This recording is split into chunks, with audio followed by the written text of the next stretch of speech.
Today I'm responding to Tim Stratton's article on Open Theism, today on Exegeting Calvinism.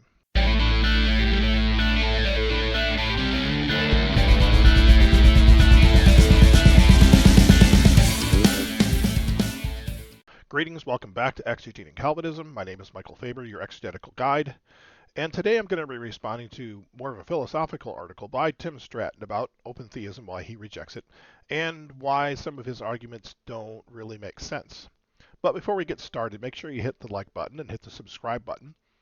And below as to what you think as we're going along, as it really helps the channel. So without further ado, why I reject open theism and why it makes the problem of evil worse. So we're going to read through this. Now, I first want to note why he rejected open theism after leaving Calvinism in 2010. A lot of things have happened since 2010. A lot of these questions that he's asking have been answered, but seems to want to continue to act on those things. Greg Boyd himself has answered some of these questions as well. But during his graduate studies, read the God and the Problem of Evil, and so he's going to make the argument that somehow open theism makes the problem of evil worse because God didn't see it coming or something. We'll get to that. Let's see. I do want to note here that open theists typically supported me as critiques of Calvinism, but now that open theists are critiquing Molinism, he's feeling the need to fire back. He at least exposes his motivation here. Many dread open theism because it helps solve the problem of evil. The reasoning goes like this: if God doesn't foreknow the choices of free creatures, then he can't be blamed for the evils they commit. The Holocaust, school shootings, child abuse, war crimes, and atrocities all caught God off guard. Now this is the first red herring. It's not that God was caught off guard. It's that he didn't know from eternity past, before he created, that these things were going to occur. Now we'll get into why God allows these things in a bit, but to say that God is caught off guard is one of the red herrings that people who oppose open theism use that has been clearly answered. But at least he's doing his best, and hey, he didn't plan them. First glance, it seems to be a morally appealing position. That paints a picture, tugs at the heartstrings. Okay, so he's calling it emotional, and he understands the emotional pull. But he says, ironically, open theism attempts to save Christian theism from moral collapse ends up affirming the core claims of atheism that a maximally great being does not exist. Now, this is from Anselm's argument about God being the maximally great being. And as an argument for God's existence, it's fine.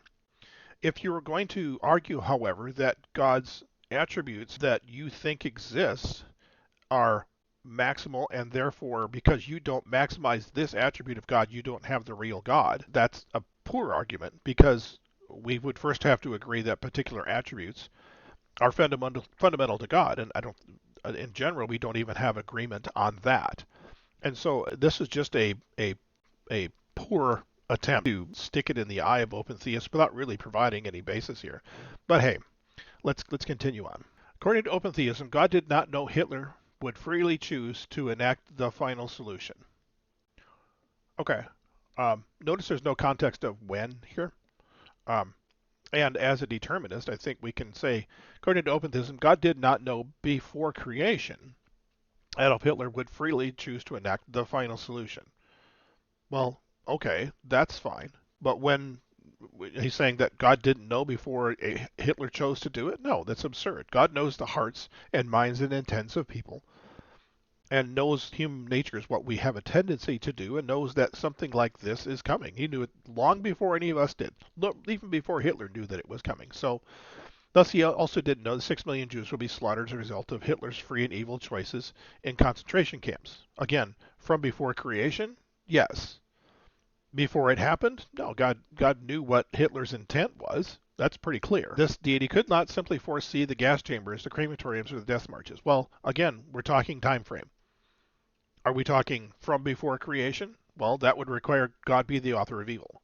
If we're talking years before, maybe even decades before, seeing them as a likely possibility, or even something that's going to happen if we don't act, then no, it's something God foresaw, and God was taking actions to try to head this off, but we weren't paying attention.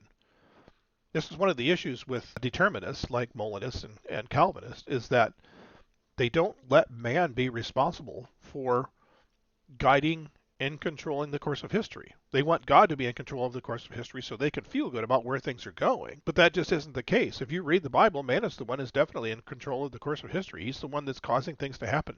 God is working with men, working with those who are faithful to him to bring about his purposes and to guide areas of this. But if there are people that are not paying attention to God at all, they're the ones that are responsible for the course of their future. It's like saying, why did people who never hear the gospel, why did they go to hell? It's like, well, their ancestors abandoned faith in Yahweh somewhere along the line, and they're the ones that caused the rest of their line, until somebody comes again and preaches the gospel to them, to go to hell. It's not God's fault. You can't blame God for that. And this is the problem with Molinism and with Calvinism, is that God is ultimately to blame for all of these things. But I digress. So, if he knew it and allowed it, he is morally monstrous. Again, this is a non sequitur. This assumes that God does not have good reason to allow it. And actually, the Molinist and the Calvinist will tell you God allowed it because he's going to bring something good from it. Well, if you have an excuse as to why this does not make God morally monstrous, why can't I have one? Interact with any of the possibilities in open theism of why this does not make God monstrous. And I suppose I can give you a little bit of heads up. God created man to have dominion over the earth. That was the purpose in creating man. That was why man was created in the image of God. As part of being in the image of God is having dominion, in this case, over the earth. If God went around preventing men from committing evil acts, he would be violating his own purpose in creation. If God voided his purpose in creation, what would be the point of redeeming it? Creation was created so that man would have dominion, so that we would have a creative mandate, so that God would have creatures to see what they will do with it. It's literally Genesis 2:19. God brought the animals to Adam to see what Adam would call each one of them. The great pattern for what dominion is like in the Bible, to see what man would do with it. We're doing horrific things with it. Mankind has done horrific things with it. But that was God's purpose in creating, is for man to have dominion over the earth. If God suddenly starts controlling us, preventing us from doing evil things, suddenly we don't have dominion anymore. God has taken it back. Why can't I say that's a good reason for God to allow these evil things to happen, especially when we say God isn't causing them to happen in any sense of the word, whether by directing people's hearts or whether by organizing circumstance in which men will choose to do these things. Think about it. Let's let things come about, and let's let open theists actually make the argument that we've made for a while now, that God has a purpose in creating. So the problem of evil comes down to God has a purpose for creation. And part of God's purpose for creation is man has dominion, which means that we get to control the course of history. And God works through us and influences us to get us to move that course of history in a particular direction. And God's specific purpose to bring about Christ involves that very much. They don't want to see that, but it definitely involves that. So let's go back to the second section, the problem of knowledge. Things get worse. Well, we'll see about that. Scripture is filled with detailed prophecies about specific actions of free creatures. These aren't vague predictions or the Nostradamus or weather forecasts. They're precise, personal, morally relevant, and free in libertarian sense.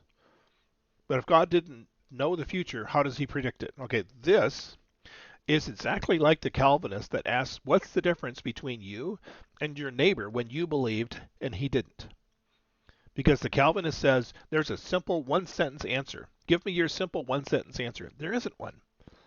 Because the difference between me and my neighbor and everybody else who believes or doesn't believe is as individual as the person making the choice. So you'd have to ask each person, why did you choose? What was your particular circumstance? But you can't apply what they did individually to everybody else in the world. Okay?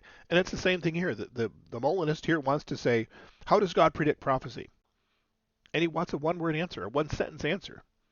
And the one-sentence answer for Molinism is God determines all things that happen through creating circumstances where he knows people will act. But is that biblical? Well, arguable. But it's not the only answer. Okay? And the thing is, he presents two options here. Watch this. God doesn't really know whether prophecy will come true. He's just making his best guess based on probability. And he could be wrong. Or God ensures that prophecy will come true by causally determining all necessary details, including evil acts. Is that really the only two options? Let me present you with an example. This isn't strictly a prophecy, although I guess we can say that it is. An angel appears to Zechariah the priest and says, dude, you're going to have a son.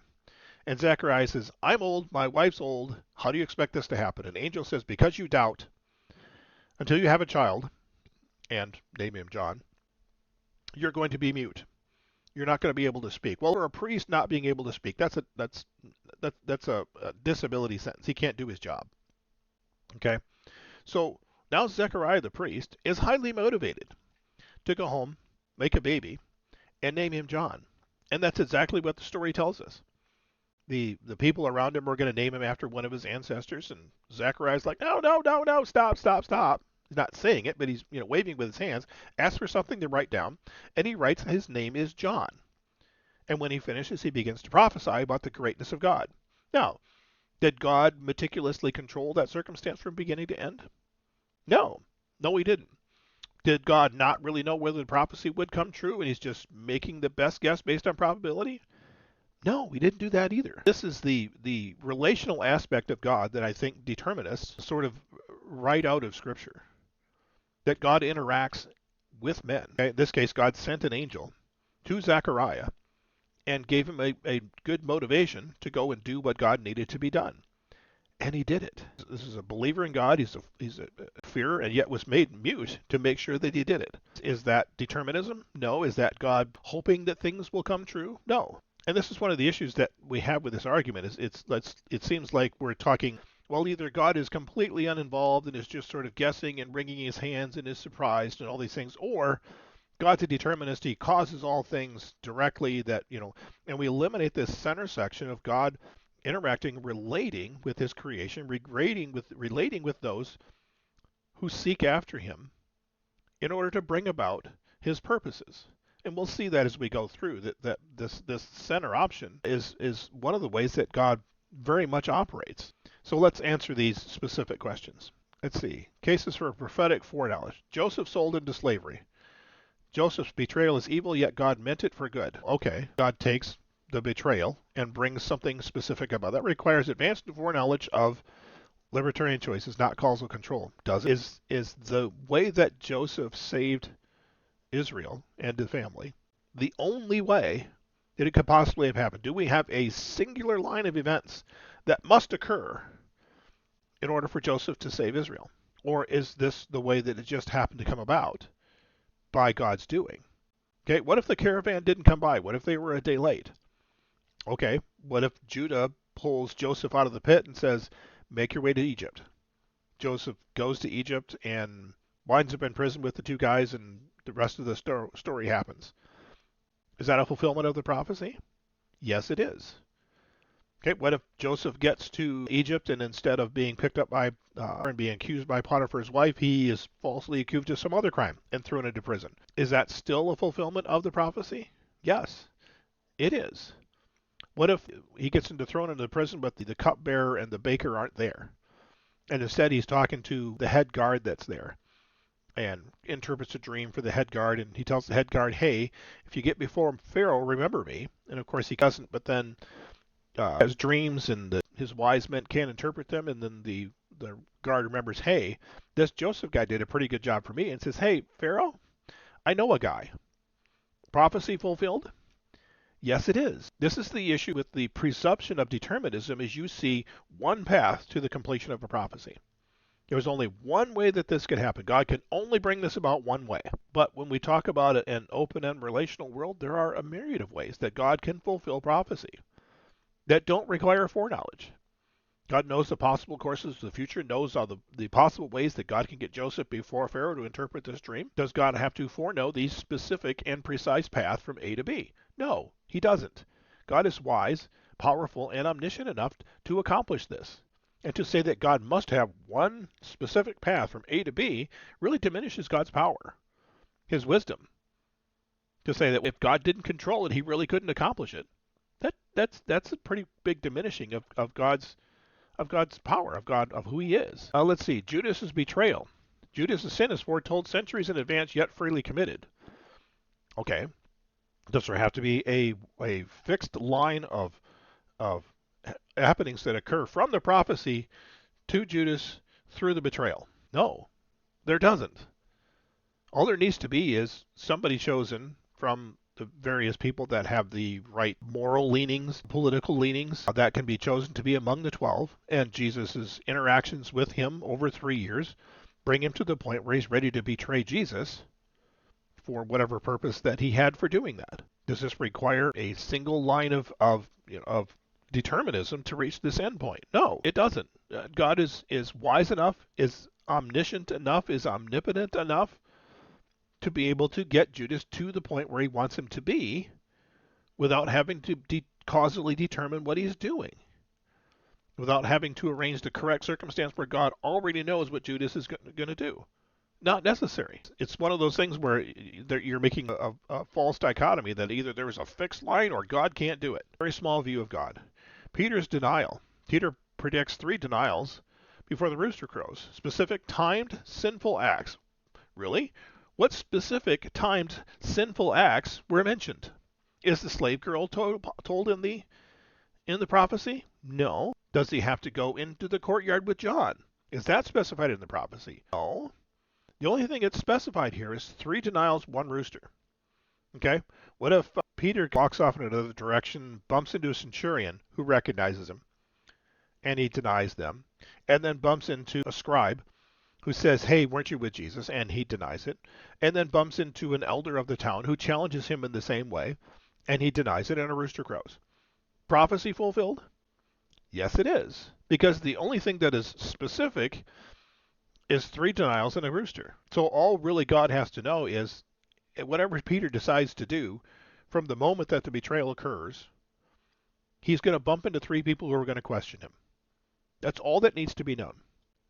And then I'm pretty sure God knows how to make a rooster crow. Why do we need specific events, specific timed sinful acts, along with 3 sets of other libertarian agents? Well, it doesn't need to be those particular 3 libertarian agents. So again, this idea that Jesus can't say what's going to happen an hour from now to Peter about a pretty general thing, if you're going to deny me 3 times before a rooster crows, is simply a reduction of who God is. Is God not wise and knowledgeable enough to know that Peter would bump into 3 people who were going to ask him? The crucifixion, the most unjust act in history. Okay, predicted with astonishing detail. Astonishing detail. The fact that it was crucified specifically on a cross, not specified. I don't think it's quite as specific as what you think it is. But by the same token, are we saying that the only way that God can accomplish the crucifixion is to say there's a fixed line of events that occur from the beginning of creation to the crucifixion that must happen? All of these things, all these specific events must happen in order to get the stars to align to get the crucifixion to happen. The Bible never says that. And in fact, the Bible pretty clearly shows sort of a winding path towards these things. Israel is obedient and not obedient, is sent into exile and then returns. Oh yeah, there's 1500 years between the establishment of Israel and Christ's death. I think it's 1800, whatever the number is. It's a long time. Okay, and it's 1800 years that God is taking to set up the circumstances that he wants to exist in order to bring Christ. He doesn't need to know the specific libertarian free choices of people along the way. He doesn't. And if you read the Gospels, during the 3 years of Jesus' ministry, what is he doing? He's setting up Judas. He's setting up Herod. He's setting up Pilate. And he's setting up the religious leaders to do what God needs to be done. I mean, he even quotes Acts 2:23. But Acts 2:23 just says God's foreknowledge was the plan to turn Jesus over to evil men. That was the plan, okay? God already knows what the Jews do to their prophets because he has a long history of it. Jesus even says, from the blood of righteous Abel to the blood of, Zachariah, son of Berechiah, who was killed between the altar and the holy place. It's not hard to predict what Israel is going to do to a prophet who comes and treats them as Jesus does and speaking to them the truth without varnish. Okay? Does God need to control all things to bring this about? No. Again, this is the relational aspect between God and creation. God knows the hearts of the Pharisees. He knows that they are politically tied to keeping things copacetic. And Jesus is upsetting the apple cart as a prophet, and knows that they are willing to kill him. And Scripture even says at this point they started planning to kill him. Jesus brought about that particular event by interacting with them. There's no need for this to be controlled from before creation. There just isn't. So the destruction of Jerusalem. Jesus describes a violent, tragic event down to its architectural consequences, meaning the destruction of the temple. While destroying the religious artifacts would not be unusual for the Romans, God knows this. God wants to judge Israel for killing the son, and so God is working to bring that about. Again, this is almost like Jesus described this event, and how did he know it was going to happen? This goes back to the deist view of God. It's like he's not involved; he's not really bringing this about, unless he's wholly determined and everything. But if we have free will, then God is deist. He can't do anything. What do you mean God can't do anything? God can't interact with creation. It's amazing that somebody would say Jesus described it and 40 years later it happened and God didn't know it was going to happen. God brought it about. He's acting. Cyrus. This has got to be the worst one. God, named by God around 150 years before his birth, Cyrus is specifically called to overcome evil and restore Israel nearly 200 years later. Okay, remember how John the Baptist got his name? What if something similar happened to Cyrus's parents? Oh, guess what? We don't need determinism anymore. it's that one is so easily answered. I'm amazed that Tim would even say it. I mean, if you think critically for a half a second, how did Cyrus get his name? I don't know. God said something, sent a prophet to say something to his parents? Maybe? Who knows? Again, this is basically asking questions that Scripture doesn't answer and then demanding an answer, except that there are possibilities that exist that don't include determinism. Jeremiah 1:5. God declares that he knew Jeremiah before he was formed in the womb and appointed him as a prophet to the nations. Again, relationship with creation. You think God just says, well, okay, here, I'm going to form this guy in the womb and just we'll see. No, this is not deism. And it's not determinism. There's room in between for God to be involved in creation without determining everything. It's this false dichotomy. You don't think God was involved in getting Jeremiah to hear certain things and to be told certain things, experience certain things, and for God to even approach Jeremiah and say, hey, you're going to be my prophet? Again, why is this is simply not a problem unless you're caught in the dichotomy of deism or determinism. Again, this whole thing is these can't be done without determinism because the only option is deism. The false dichotomy is real. I don't know what to say. Deuteronomy lays out the standard that he referred to above. If a prophet speaks a word in God's name and does not come true, the prophet must die. The true test of prophecy, 100% accuracy. Notice the implicit claim that he doesn't think God can bring about prophecy 100% of the time without controlling everything. Isn't that a really weak view of God? I mean, he's taking chances here, he's taking risks. No, God is allowing for people to interact with him so that he can bring about his prophecies through them. This is not difficult. And God is wise enough to know our hearts and our minds and what is going to bring about the things that he needs brought about. This is not difficult. But if open theism through the God himself can get predictions wrong, again, just a weak view of God. Prophet could be executed for trusting a God who doesn't even know the future about these events. If you think God is incapable of bringing about prophecy without controlling everything beforehand, it's a hypocritical God, note the little g, holding humans to a standard he can't keep. I don't know. I don't know what to tell you. Tim, you need a bigger view of God. That's all I can tell you, really. You need a God who can interact with creation, who can bring things about without controlling everything. Let's return to core motivation. Why are open theists so passionate? For many, it seems to be because they believe their view solves the problem of evil. They think it exonerates God by limiting his knowledge. No, that's not the case. Number one, God's knowledge is not limited. That's false. He's been told that in previous articles when he's written it, and he's not taken it to heart. Okay? This is a straw man. God's knowledge is not limited. It may be different than what you think it is, but that does not mean God's knowledge is limited. Again, this kind of thing for somebody who's a doctor, got to wonder about who's handing out degrees these days. But in reality, it makes the problem so much worse. Well, no, it really doesn't, because you make an excuse for why God allows evil to happen, and it doesn't make him monstrous, but you don't allow us to have a reason for that to exist.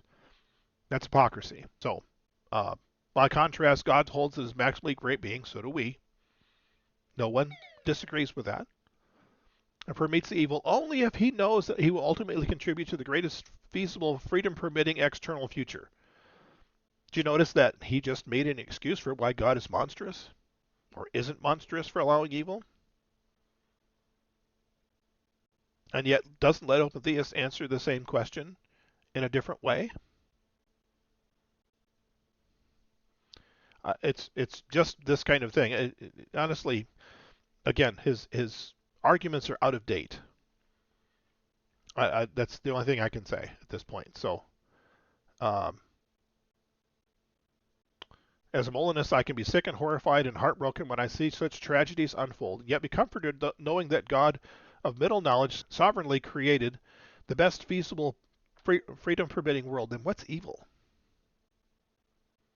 Where evil is ultimately defeated, but what is evil?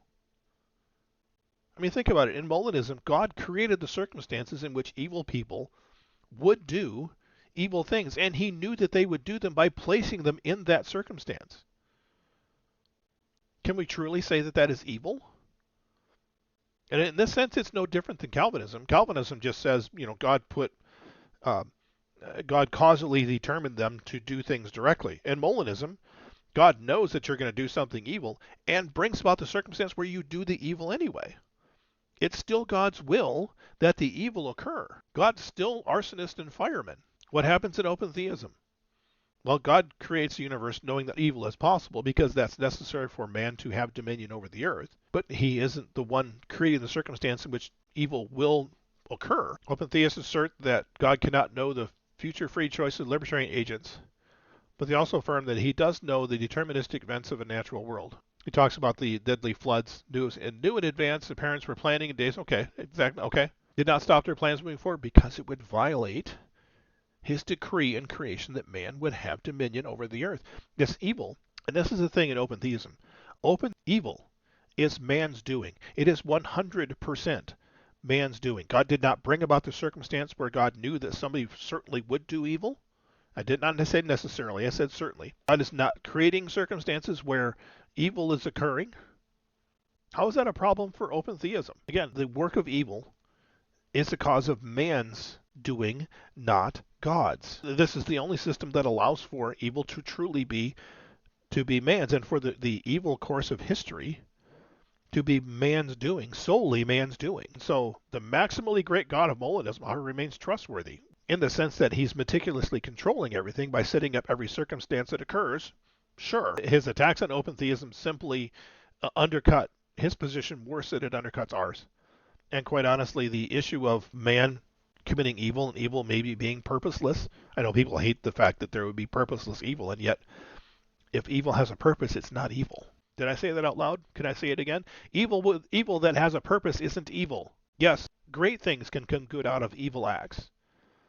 But the evil committed by the Jews to kill Jesus was purposeless, and God brought great results from them killing Jesus. But to conflate the idea that the Pharisees were doing evil, but it was good because God was causing it to happen. Is it really evil then? Yes, there's something of a irony about having the greatest evil ever committed resulting in the greatest good that resulted from the fall in the establishing of the new covenant and making salvation possible for all of mankind. But that doesn't make the evil act less evil. So, all fares poorly with the problem of divine hiddenness. John Schellenberg and others have argued that the existence of non-resident non-believers is strong evidence against theism. But here Molinism shines, okay. But again, just because God doesn't have that kind of knowledge, you're trying to solve a problem that comes from determinism. The problems they have with determinism simply aren't open theism's problems. The problem of non-resistant non-believers is a fault of mankind. Somebody in the history of mankind stopped believing in God. And it wasn't determined by God that they would do so. And so the evil of rejecting God is then visited upon his descendants because none of them know Yahweh. This argument is just silly. Let's look at the formulation. If open theism through there would never be non-resistant non-believers. That's false. It's simply false because we are responsible for what happens in the earth. Again, this assumes determinism.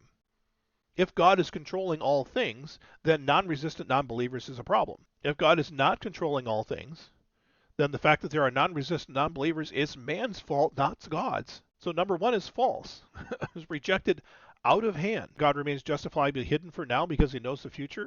That's a justification because Molinism assumes determinism. Without determinism, God remains hidden because man is supposed to have dominion over the earth. If God is actively manipulating things as he is in Molinism, man doesn't have dominion. If you want to get down to the core problem that Molinism and Calvinism have, is they can't establish a strong doctrine of man having dominion over the earth. They can't establish a strong anthropology for man's creation. And so now they have to answer these other questions that they put on open theists, and we're like, not a problem. Divine hiddenness is because man has dominion. God suddenly starts showing himself everywhere and starts controlling decisions and starts changing what we do and everything else. That violates dominion. Violates God's purpose in creating. Well, the fact that you have to make things up to somehow figure your way around this non-resistant non-believers thing, I don't know what to tell you. So then he goes on to describe why Molinism is a better way and goes through the conclusion. But his arguments along the way simply don't hold water. Many of them, as I said, have been answered. I get a sense that his information about open theism is about 15 years old, maybe 10 years old. And you probably should get caught up on what some of the more modern arguments are, because some of these have been answered for a very long time. This is why I can do a video without notes, because honestly, I've dealt with these questions for, more than a decade. So that does it for this episode of Exegeting Calvinism. And hit the like button and subscribe, and we'll see you again next time.